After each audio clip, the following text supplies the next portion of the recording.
فنا کو دشتے بقا میں اتار دیتا ہے، فنا کو دشتے بقا میں اتار دیتا ہے، وہ بے کسوں کا مقدر سوار دیتا ہے، تلاش آب میں پیاسے تو مرتے دیکھے ہیں، حسین پیاس سے پانی کو مار دیتا ہے۔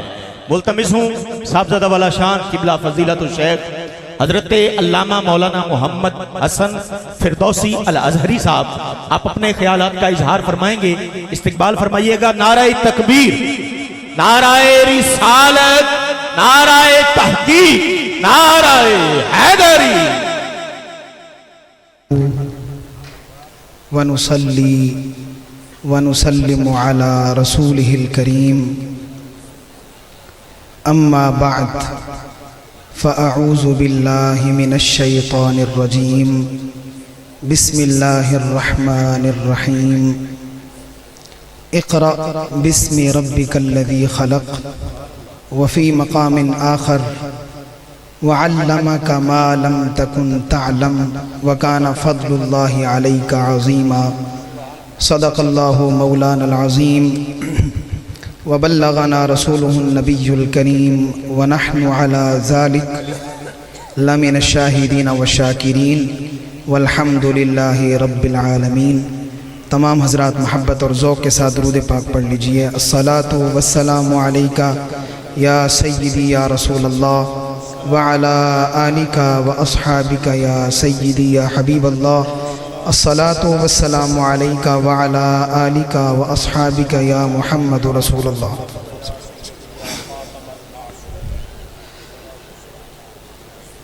صدر مجلس حضرت پیر سید خلیل الرحمن شاہ صاحب، زیب آستانہ عالیہ ٹھیکمہ شریف عارف والا، اور محترم المقام میاں محمود احمد اویسی صاحب، زیب آستانہ شاہ پور شریف، اور میرے والد گرامی استاذ العلماء حضرت شیخ القرآن استاذ مولانا بشیر احمد فردوسی صاحب زیدہ مجدہ، اس محفل کے روح رواں حضرت علامہ مولانا رسول بخش صدیقی صاحب حافظہ اللہ،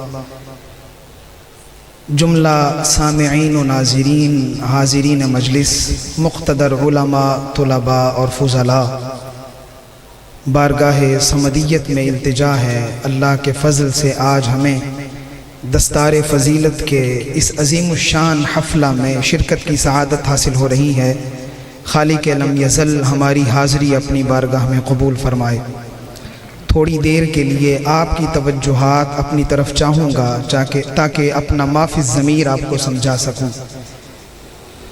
امید کرتا ہوں کہ آپ میری طرف اپنی توجہ رکھیں گے۔ عزیزان گرامی قدر، خوش نصیبی ہے میرے لیے، اعزاز ہے میرے لیے، آج مجھے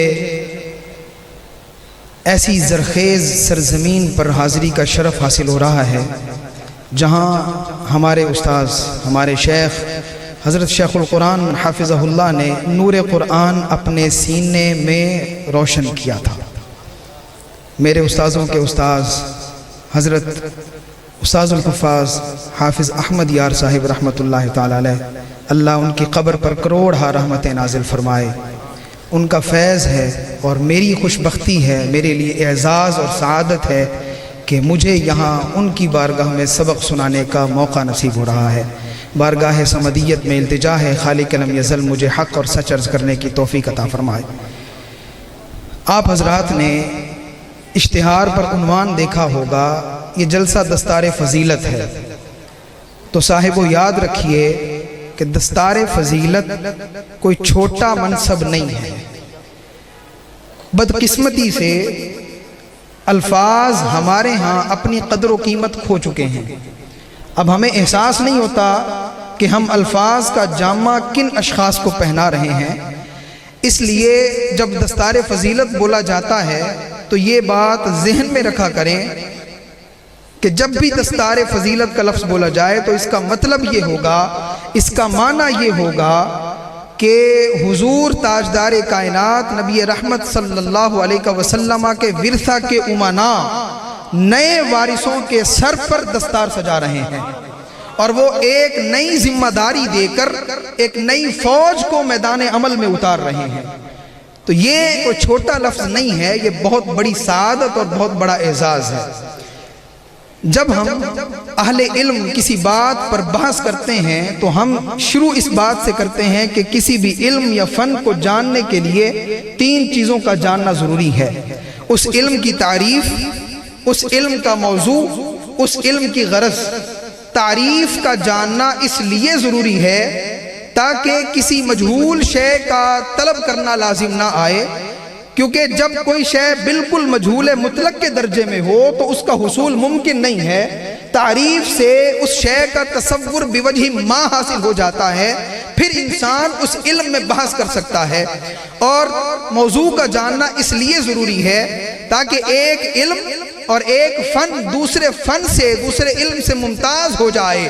اور غرض کا جاننا اس لیے ضروری ہے کہ تاکہ یہ سمجھ آ سکے کہ ہم جو چیز حاصل کر رہے ہیں وہ بیکار اور فضول نہیں ہے۔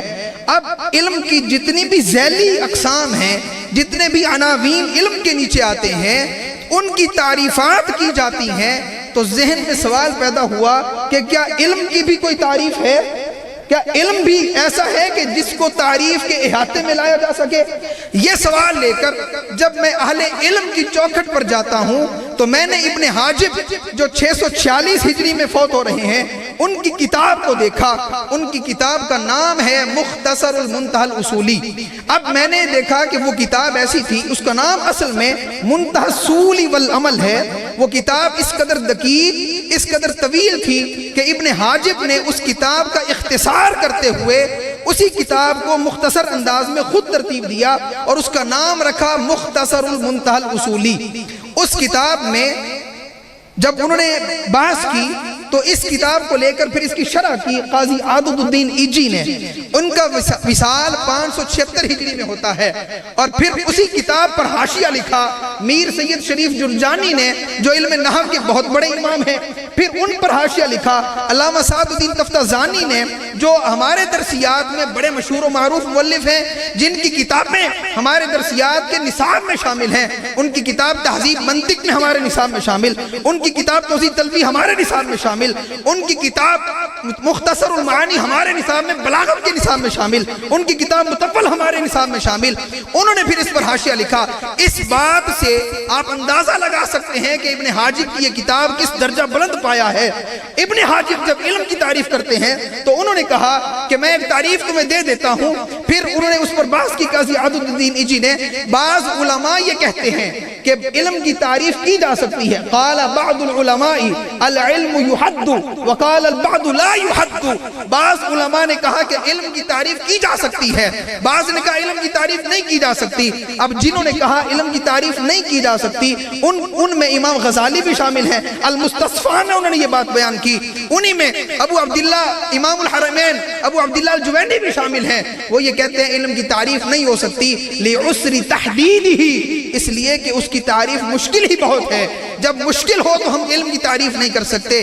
اور امام رازی نے بھی کہا کہ تعریف نہیں ہو سکتی، لیکن وجہ اس کی اور بیان کی۔ انہوں نے کہا لأنہ ضروری اے بدیہی، اس لیے کہ علم بدیہی ہے، والبدیہی لا یحتاج الی التعریف، اور بدیہی جو ہے وہ علم وہ تعریف کا محتاج نہیں ہوتا۔ تو عزیزان گرامی قدر پھر ہم نے پوچھا کہ چلو یہ تو وہ ہو گئے جنہوں نے علم کی تعریف نہیں کی، اب ذرا تم بتا دو کہ علم کی تعریف کیا ہے۔ تم جو کہتے ہو کہ علم کی تعریف ہو سکتی ہے، تو ابن حاجب کہتے ہیں سنو، اس میں ابو الحسن اشعری بھی ہیں، اس میں اس تعریف میں ابو جعفر المنصور ماتریدی بھی ہیں، اس میں میر سید شریف جرجانی بھی ہیں۔ وہ علم کی تعریف کرتے ہوئے فرماتے ہیں صفت توجب تمییزا لا يحتمل النقیض، علم وہ صفت ہے جو تمییز کو، دو چیزوں کے درمیان فرق کو واجب کر دیتی ہے، اور اس فرق کے بعد نقیض کا احتمال نہیں رہتا۔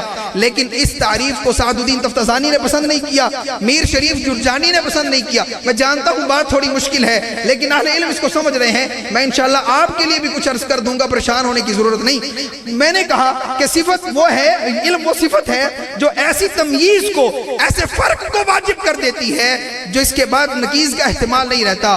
لیکن سعد الدین تفتزانی کو یہ تعریف پسند نہیں آئی۔ جب ابو عمر نصفی نے عقائد لکھی، عقائد کی شرح کرتے ہوئے تفتزانی نے پھر وہاں ایک اور تعریف کی۔ انہوں نے کہا العلم صفت یتجلی بها المذکور لمن قامت ہی بہ، علم وہ صفت ہے جب وہ کسی موصوف کے ساتھ لگ جائے تو جس شے کا ذکر کیا جا رہا ہو وہ اس موصوف کے سامنے واضح ہو جائے، اسے علم کہا جاتا ہے۔ یہ علم نعرہ رسالت، نعرہ حیدری۔ تو علم کی تعریف میں ہم یہاں تک پہنچے۔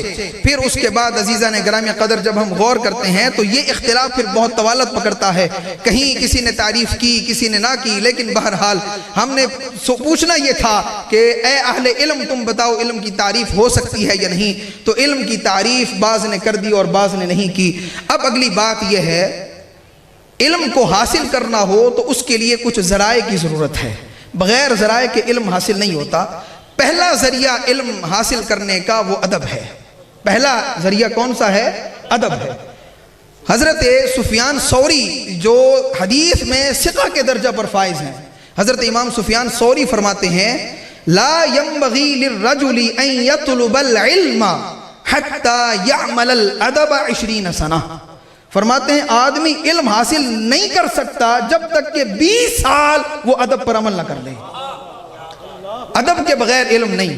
اور عزیزان گرامی قدر پھر اس سے آگے بڑھ کر میں کہوں تو حضرت امام مالک کے ایک شاگرد ہیں، وہ یہ کہتے ہیں کہ میں حضرت امام مالک کے پاس 20 سال تک رہا۔ کنت مع الامام مالک رضی اللہ عنہ 20 سنہ ودرست منہ الادب 18 سنہ۔ 18 برس تک میں نے امام مالک سے ادب پڑھا۔ ابو زرعہ کہتے ہیں امام مالک سے میں نے 18 برس تک ادب پڑھا، اور آخر کے 2 سال امام مالک نے مجھے علم پڑھایا۔ تو پھر جب آخر کا زمانہ قریب آیا تو فرمانے لگے، روتے ہوئے فرمانے لگے کاش وہ 2 برس بھی میرے امام مجھے ادب پڑھا دیتے، علم نہ پڑھاتے۔ ادب کے بغیر علم نہیں، جب تک ادب نہیں تب تک علم نہیں۔ اور دوسرا اس کے لیے دوسرا ذریعہ علم کو حاصل کرنے کا وہ ہے تفرغ، انسان کا خالی ہو کر فارغ البال ہو کر صرف علم کو حاصل کرنا۔ عزیزان گرامی قدر، امام ابو یوسف رحمۃ اللہ تعالی علیہ کا ایک قول ہے جو حضرت امام محمد نے نقل کیا ہے۔ آپ فرماتے ہیں ہمارے استاذ حضرت امام ابو یوسف فرمایا کرتے تھے اعطیکا کلک للعلم یعطیک بعضہ، تو اپنا سب کچھ علم کو دے دے تو نتیجے میں علم تجھے اپنا کچھ تھوڑا سا حصہ عطا کرے گا۔ علم حاصل کرنے کے لیے اپنا سب کچھ علم کو دو گے تو پھر علم اپنا کچھ حصہ عطا کرتا ہے۔ اور امام شافعی رضی اللہ تعالی عنہ کا ایک شعر ہمارے شیخ مصر کے مفتی اعظم سابق فضیلت الاستاذ الدکتور شیخ علی جمعہ حافظہ اللہ، آپ نے ہمیں ایک شعر پڑھایا تھا۔ فرمایا کرتے تھے امام شافعی یہ قول فرمایا کرتے تھے اخی لن تنال العلم الا بستۃ، اے میرے بھائی تو علم کو 6 چیزوں کے بغیر حاصل نہیں کر سکتا۔ سأنبیک عن تفصیلها ببیان، میں وہ 6 چیزیں تجھے تفصیل سے بیان کر دیتا ہوں۔ ذکاء وحرص واجتہاد وبلغۃ، ذہانت بھی ہونی چاہیے، علم حاصل کرنے کی طمع اور لالچ بھی ہونی چاہیے، اور اجتہاد اور محنت بھی ہونی چاہیے، اور بلغہ کا معنی وہی تفرغ ہے کہ فارغ البال ہو کر علم کے لیے بیٹھ جانا، یہ بھی ہونا چاہیے۔ وصحبت استاذ، شیخ کی صحبت بھی ہونی چاہیے۔ وطول زمان، اور صبر کر کے علم حاصل کرنے کے لیے مدت دراز صرف بھی کرنی چاہیے، پھر جا کر علم جو ہے وہ حاصل ہوگا۔ تو عزیزان گرامی قدر یہ علم کا دوسرا ذریعہ، اور علم کے عناصر میں سے ایک سب سے بڑا عنصر میں جس پر بات کرنا چاہوں گا وہ ہے معلم۔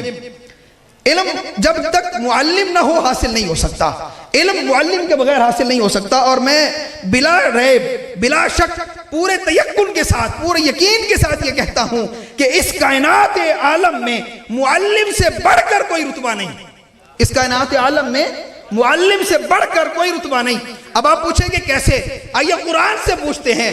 قرآن فرماتا ہے، اللہ رب العزت نے ایک جگہ پر ارشاد فرمایا الرحمن علم القرآن، رحمان وہ ہے جس نے قرآن سکھایا، اور ایک جگہ فرمایا کما ارسلنا فیکم رسولا منکم یتلو علیکم آیاتنا ویزکیکم ویعلمکم، اور ایک جگہ فرمایا وعلم آدم الاسماء کلہا، کہ اللہ نے آدم علیہ السلام کو کل علوم عطا کر دی ہے۔ اب یہاں پر ایک قاعدہ بیان کروں گا، یہ اہل علم کی توجہ کے لیے، اور اس کو آسان کرنے کی کوشش کرتا ہوں۔ ملا محب اللہ بہاری نے مسلم الثبوت میں اور خیالی میں علامہ خیالی نے یہ قاعدہ لکھا ہے کہ یاد رکھیے اللہ کے اسماء توقیفی ہیں۔ اللہ کے اسماء کیا ہیں؟ توقیفی ہیں۔ توقیفی کا مطلب یہ ہے کہ وہ قرآن و سنت پر موقوف ہیں، لیکن وہ فرماتے ہیں ایک قاعدہ یاد رکھ لیجئے، جب کسی فعل کا اطلاق اللہ کے لیے ہو جائے اور کوئی فعل جب اللہ کے لیے ثابت ہو جائے تو پھر اس فعل کا جو مشتق منہ ہوا کرتا ہے، یعنی مشتق ہوا کرتا ہے، وہ بھی اللہ کے لیے جائز ہو جاتا ہے۔ اب دیکھیے جب اللہ تعالیٰ نے فرمایا وَعَلَّمَ آدم الاسماء کلہا، اللہ نے آدم علیہ السلام کو سارے اسماء سکھائے۔ علامہ یہ نکلا ہے تعلیم سے، اور تعلیم کا اطلاق اور تعلیم کا تحقق اللہ کے لیے ثابت ہوا۔ جب اللہ کے لیے ثابت ہوا تو اس فعل سے اسم فاعل کا صیغہ بنا کر وہ اللہ کا نام بن جائے گا۔ گویا معنی یہ ہوا اللہ نے آدم کو اسماء سارے سکھا دیے تو گویا اللہ معلم بن گیا، تو گویا معلم اللہ ٹھہرا۔ پھر اس کے بعد کائنات میں سب سے بڑی ذات رسول اللہ کی ہے، اور رسول اللہ کا منصب بھی معلم ہے، اللہ کے محبوب کا منصب بھی معلم ہے۔ کیسے؟ آئیے قرآن کہتا ہے کما ارسلنا فیکم رسولا منکم یتلو علیکم آیاتنا ویزکیکم ویعلمکم الکتاب۔ اب یہاں پر یعلم فعل مضارع کا صیغہ اسی مصدر سے استعمال ہوا، گویا کائنات میں اللہ بھی معلم ہے، مصطفیٰ بھی معلم، اور جب یہ منصب کسی انسان کو مل جائے تو اس کے لیے کائنات میں اس سے بڑھ کر منصب نہیں ہو سکتا۔ نعرہ تکبیر، نعرہ رسالت، نعرہ حیدری، علماء اہل سنت۔ بدقسمتی سے ہمارے ہاں معلم بہت پیچھے رہ گئے۔ جب یہاں پڑھا کرتا تھا پاکستان میں تو دیکھا کرتا تھا کہ 5ویں کا معلم ہو تو وہ 5ویں پڑھانے تک رہتا ہے، شاگرد اس کا AC بن جاتا ہے، اس کا اسسٹنٹ کمشنر بن جاتا ہے، کہیں بڑے عہدوں پر پہنچ جاتا ہے۔ مدارس میں دیکھا تو ہمارے اساتذہ وہی پیچھے بیٹھتے ہیں، بن جاتا ہے، شاگرد آگے بڑھ جاتے ہیں۔ تو سوچتا تھا ایسا کیوں ہوتا ہے؟ یہ عقدہ پھر ازہر میں جا کے کھلا۔ جب میں جامعہ الازہر میں گیا تو وہاں پر میں نے دیکھا کہ اساتذہ طالب علم اگر PhD کر جائے اور مقالہ لکھ لے تب جب آگے بڑھے گا، جب آگے جتنا آگے چلا جائے گا آگے دیکھے گا پھر استاد کھڑا ہوگا۔ کیوں؟ بات سمجھ رہے ہیں؟ استاد یعنی شاگرد جہاں بھی پہنچ جائے جب وہ آگے دیکھے گا پھر استاد کھڑا نظر آئے گا۔ کیوں؟ پھر میں نے غور کیا تو مجھے نظر آیا کہ یہاں ہماری فکر کو محبوس کر دیا جاتا ہے، ہماری سوچ کو جامد کر دیا جاتا ہے، ہم پر جمود طاری ہے، وہاں جمود نہیں ہے، جس کی وجہ سے اساتذہ آگے نکل جاتے ہیں۔ اور عزیزان گرامی قدر، میں اپنی بات کے اختتام کی طرف آ رہا ہوں۔ ایک ذریعہ علم کے حصول کا بیان کر رہا تھا، بیچ میں تفرق کے بعد ادھر چلا گیا۔ اگلا ایک ذریعہ علم کا نالہ نیم شبی ہے۔ لفظ سمجھ رہے ہیں؟ علم کا ایک ذریعہ فغان نیم شبی ہے۔ انسان جب راتوں کو اٹھ کر گریہ ازاری کرتا ہے اور اس کا کنیکشن مالا اعلیٰ سے جڑتا ہے تو رب کی عطائیں انسان پہ برستی ہیں۔ حضرت ابو عثمہ بیان کرتے ہیں میں امام احمد بن حنبل کے پاس پڑھنے کے لیے حاضر ہوا۔ میں نے کہا امام آپ سے پڑھنے کے لیے آیا ہوں۔ رات کا وقت تھا۔ امام احمد بن حنبل نے پانی کا برتن بھر کر ابو عثمہ کے کمرے میں رکھ دیا۔ رات کو ابو عثمہ نے رات بسر کی۔ صبح جب اٹھے تو حضرت امام احمد بن حنبل نے آ کر دیکھا کہ برتن ویسے کا ویسے بھرا ہے۔ امام احمد بن حنبل فرمانے لگے اللہ اللہ رجل یطلب العلم ولا یکون له ورد من اللیل۔ عجیب بات ہے، ایک بندہ علم کی تلاش میں بھی نکلا اور راتوں کا ورد، راتوں کا قیام اور تہجد بھی اسے حاصل نہیں۔ تو حضرت ابو عثمہ کہتے ہیں حضور رات بھر سوتا تو وضو کرتا، میں آپ کے پاس آنے سے پہلے تیاری کر کے آیا تھا، رات کو سوتا تو وضو کرتا، وضو ٹوٹا ہی نہیں، ضرورت پیش نہیں آئی۔ عزیزان گرامی قدر، اسی کو علامہ اقبال نے بھی اس راز سے، دانائے راز حکیم الامت اقبال نے اس راز سے پردہ اٹھایا تھا۔ فرمایا عطار ہو، رومی ہو، رازی ہو یا ہو غزالی، عطار ہو، رومی ہو، رازی ہو یا ہو غزالی، کچھ ہاتھ نہیں آتا بے آہ سحرگاہی۔ اور پھر علامہ ایک جگہ فرماتے ہیں اگر ہو ذوق تو پڑھ خلوت میں زبور عجم، اگر ہو ذوق تو پڑھ خلوت میں زبور عجم، فغانے نیم شبی بے نوائے راز نہیں۔ اور جب مالا اعلیٰ سے تعلق جڑ گیا، جب دل کا تعلق اس کائنات سے جڑ گیا، متعلق ہو گیا، پھر نتیجہ کیا ہوتا ہے؟ علامہ اس راز سے بھی پردہ اٹھاتے ہیں۔ علامہ فرماتے ہیں افلاک سے آتا ہے نالوں کا جواب آخر، افلاک سے آتا ہے نالوں کا جواب آخر، کرتے ہیں خطاب آخر، اٹھتے ہیں حجاب آخر، پھر حجاب اٹھ جاتے ہیں، پھر جب حجاب اٹھتے ہیں تو پھر انسان کا علم وہ ترقی اور ارتقاء کی منازل کو طے کرتا ہے۔ اور عزیزان گرامی قدر، آخر میں انسان کو علم حاصل کرنے کے لیے جب یہ سارے ذرائع حاصل ہو جاتے ہیں اور وہ علم حاصل کر لیتا ہے تو پھر ایک مقصد بھی ہونا چاہیے۔ مقصد کیا ہو؟ مقصد فقط ایک ہونا چاہیے۔ یہ طلباء ان کے لیے خاص طور پر عرض کروں گا کہ بھائیو، جب یہاں سے نکلو تو مقصد کائنات میں جانے کا صرف ایک ہونا چاہیے، اللہ کی معرفت اور حضور کے عشق کا پیغام پوری دنیا میں عام کرنا ہے۔ حضور کے عشق کا پیغام، حضور کی محبت، حضور کی عقیدت پوری دنیا میں پھیلانی ہے۔ اور عزیزان گرامی قدر، علم تو جوڑتا ہے، علم توڑتا نہیں ہے۔ علم کو اتحاد کا ذریعہ بنانا ہے، افتراق کا ذریعہ نہیں بنانا۔ علامہ اقبال نے اس بات کو بھی بیان کیا تھا، فرمایا وصل کے اسباب پیدا ہوں تیری تحریر سے، وصل کے اسباب پیدا ہوں تیری تحریر سے، دیکھ کوئی دل دکھ نہ جائے تیری تقریر سے، دیکھ کوئی دل دکھ نہ جائے تیری تقریر سے۔ آئیے ان چیزوں کو اپنا ماٹو بنائیں، ان چیزوں کو اپنا حصہ بنائیے۔ اور پھر آخر میں ایک بات، عزیزان گرامی قدر، دنیا اعتراض کرتی ہے مولوی مولوی مولوی، مولوی نے کیا کیا ہے؟ دنیا کو اعتراض ہے مولوی مولوی نے یہ کر دیا۔ کبھی سوچا بھی ہے کہ مولوی بنتا کیسے ہے؟ کبھی جا کر دیکھا ہے؟ دن میں سورج پڑتی زمین جب تپش سے گرم ہو جاتی ہے، رات اس کی حدت اپنی تیز باہر نکال رہی ہوتی ہے، اس زمین پر جس سے حدت نکل رہی ہے، دن کی پڑی ہوئی حدت، اس زمین پر چٹائی بچھا کر رات کو ایک دری بچھا کر سونے والے کو مولوی کہا جاتا ہے۔ نہیں سمجھے بات کو؟ ہفتے کے بعد وضو خانے پر بنی ہوئی ٹوٹیوں کے نیچے بیٹھ کر کپڑے دھونے، ہاتھ سے کپڑے دھونے والے کو مولوی کہا جاتا ہے۔ تم نے جانا ہی کیا کہ مولوی کیسے بنتا ہے؟ ارے صاحبو، امام محمد سے پوچھتے ہیں مولوی کیسے بنتا ہے۔ امام محمد بن حسن الشیبانی ایک دن مسئلہ تلاش کر رہے تھے، صبح کے لگے، نماز فجر کے بعد بیٹھے مسئلہ تلاش کرتے کرتے کرتے کرتے دن گزر گیا، مسئلہ نہیں ملا، مگر نماز عشاء پڑھ لی۔ رات کو بیٹھے، رات کو چراغ جلایا اور ٹمٹماتی ہوئی لو میں امام محمد مسئلے کی جستجو کر رہے ہیں، مسئلہ تلاش کر رہے ہیں۔ آخر کار رات کے آخری کسی پہر میں جا کر مسئلے کی جستجو مکمل ہوئی، مسئلہ مل گیا۔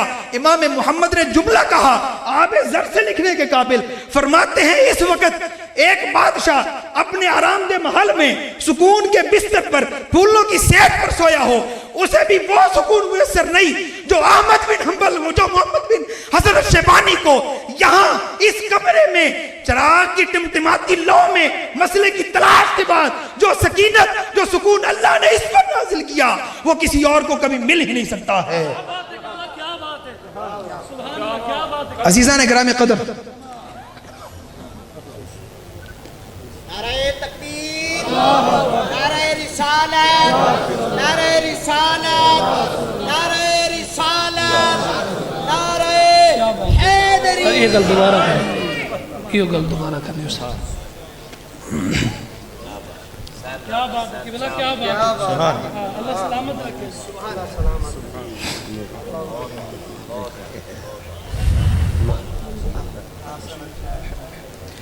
تو عرض یہ کر رہا تھا، تشریف رکھیں، تو عرض یہ کر رہا تھا کہ امام محمد بن حسن سے پوچھتے ہیں کہ مولوی کسے کہتے ہیں؟ آپ فرماتے ہیں کہ ایک دن میں مسئلہ تلاش کرنے بیٹھا، فجر کے وقت سے بیٹھے، دن گزر گیا، مسئلہ نہیں ملا، عشاء کے بعد چراغ جلایا، ٹمٹماتی ہوئی لو میں کتابوں کی ورق گردانی کر رہے ہیں، مسئلہ تلاش کرتے کرتے رات کے کسی آخری پہر تحقیق اور جستجو مکمل ہوئی تو محمد بن حسن نے یہ جملہ کہا کہ اس وقت ایک بادشاہ جو اپنے محل میں آرام دہ بستر پر پھولوں کی سیٹ پر سویا ہو، اسے بھی وہ سکون میسر اور نصیب نہیں ہو سکتا جو سکون، جو اطمینان اللہ نے اس وقت محمد بن حسن کے دل پر نازل کیا ہے۔ تو عزیزان گرامی قدر، مولوی آسان نہیں بنتا، مولوی 10 سال دیتا ہے، جگر کا خون پگھلانا پڑتا ہے، پھر جا کے مولوی بنتا ہے۔ اور عزیزان گرامی قدر، اسرائیل خوف زدہ ہے اس بات سے کہ علم چونکہ ایک نور ہے اور یہ نور کہیں پھیل نہ جائے۔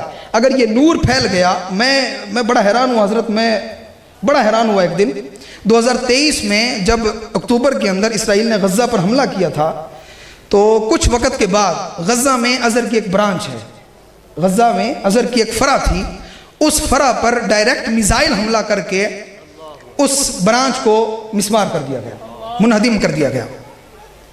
کچھ وقت کے بعد ایک تصویر آئی اور اس نے مجھے رونے پر مجبور کر دیا۔ ازہر کے پروفیسرز نے غزہ میں، عمارت نہیں ہے، عمارت منہدم ہو چکی ہوئی ہے، لیکن ازہر کے پروفیسرز نے ایک طالب علم سے ایک موعد طے کر رکھا تھا مناقشے کا۔ مناقشہ یہ کہتے ہیں ایم فل کے وائوے کو، شاید آپ لوگ جانتے ہوں گے، ایم فل کا ایک وائوہ ہوتا ہے جب ایم فل کمپلیٹ ہو جاتا ہے۔ ایم فل مکمل ہوا تھا تو اس کا وائوہ تھا، مناقشہ تھا، موعد طے تھا، لیکن ہوا یہ کہ عمارت تو گر گئی، اب کیا کیا جائے؟ انہوں نے ایک خیمہ لگایا، خیمے کے اندر اساتذہ بیٹھے 3 پروفیسرز، اور وہ طالب علم بھی آیا، اپنا مقالہ بھی لے کر کے آیا، اور وہیں بیٹھ کر خیمے کے اندر مناقشہ ہوا۔ عجب بات، مجھے رونا آ گیا کہ یہ کیسا علم کا نور ہے، خوف کی فضا ہے۔ یاد رکھیے، علم وہ نور ہے، علم وہ نور ہے جو خوف کی زنجیروں کو توڑ دیتا ہے، جو غلامی کے بت پاش پاش کر دیتا ہے۔ علم وہ نور ہے جو انسان کو مالا اعلیٰ سے جوڑتا ہے۔ تو عزیزان گرامی قدر، آج اسرائیل ڈرتا ہے، وہ مراکز نور کو ختم کرنا چاہتا ہے، اور یہاں اس کے کچھ کارندے وہ اپنی غلیظ زبانوں کے بموں سے یہ مراکز ختم کرنا چاہتے ہیں۔ تو میں نے کہا وہ ڈرتے ہیں اس بات سے کہ یہ قوم کہیں غلامی کی زنجیریں توڑ کر، غلامی کے بت پاش پاش کر کے مالا اعلیٰ سے جڑ نہ جائے۔ آئیے، آج ضرورت ہے اس امر کی، ملیے ان لوگوں سے جو دین کے چراغ روشن کر کے بیٹھے ہیں۔ آئیے دست و بازو بنے ان لوگوں کے جو دین کے چراغ کو روشنی دے کر اپنے جگر کا خون دے رہے ہیں۔ ضرورت ہے اس امر کی، اس کے دست و بازو بنے۔ علامہ کی اس دعا کے ساتھ میں اپنی بات ختم کر رہا ہوں۔ عطا اسلاف کا جذب دروں کر، عطا اسلاف کا جذب دروں کر، خرد عطا شریک زمرہ لا یحزنوں کر، خرد کی گتھیاں بہت سلجھا چکا، خرد کی گتھیاں بہت سلجھا چکا، میرے مولا مجھے صاحب جنوں کر، وما علیہ الا اللہ۔